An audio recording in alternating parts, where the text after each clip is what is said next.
Hello. Hi, Mom. Hi, Dad. I'm Dr. Hoke Effiong, your ADHD consultant, and I help parents who are ready to partner with their children to get to the root causes of their behaviors of inattention and hyperactivity so that both you and your child can thrive in every area of your life. Because I know for a fact that if children are not doing well, parents are not doing well. So that's why I love to address both the parents and the children.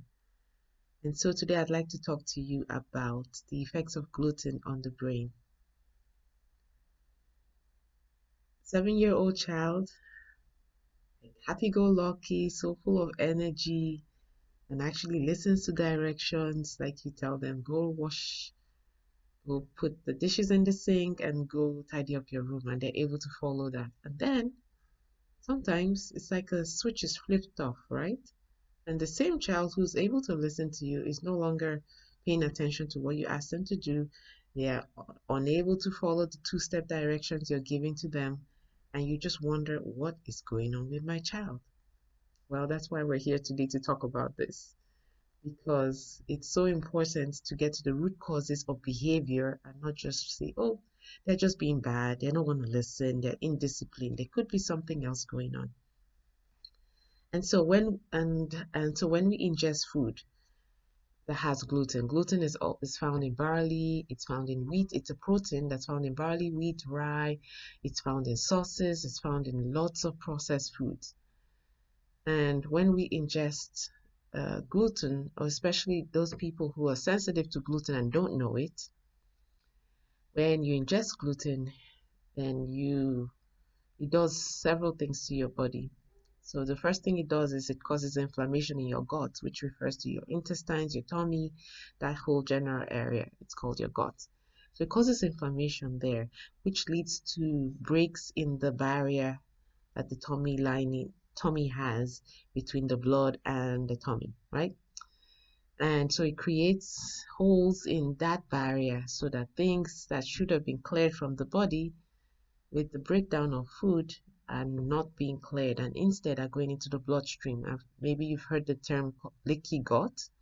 That's basically what that means. That instead of your body breaking down the food, well, the body is unable to break down gluten, which is a protein in this instance. So it gets through those barriers those openings that have been made in your tummy lining and gets into the bloodstream. And in the bloodstream, it travels to your brain. And the problem is that because it's not completely broken down, the gluten, it's not completely broken down, it forms morphine-like compounds which attach to receptors in your brain that are for morphine. And it creates morphine-like effects in your brain. So you remember when I said your child may act like a switch is turned off and they're doing the complete opposite of what they typically do? Morphine in your brain can cause inattention.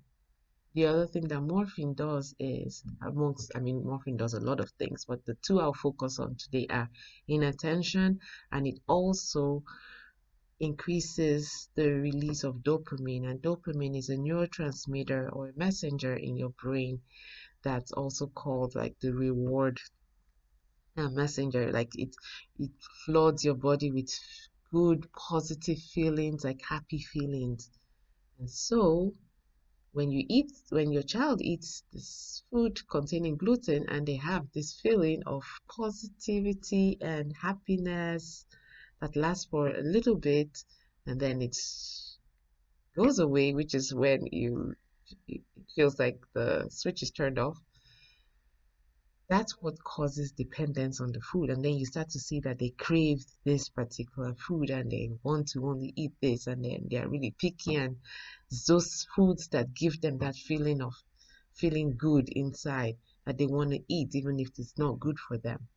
So that's the reason why it's so important for children who have inattentiveness and hyperactivity to check to make sure that they don't have any sensitivity to gluten and do even a trial of gluten foods just to see how if their behavior improves.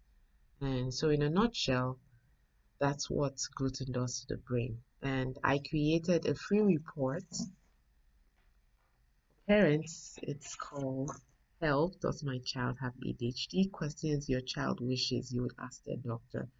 And it can be found on theadhdreport.com. Again, that's theadhdreport.com.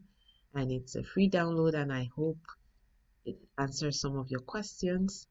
And as always, I tell parents, be kind to yourselves, love yourselves, because that's the only way you can share love with your children that have been placed in your life.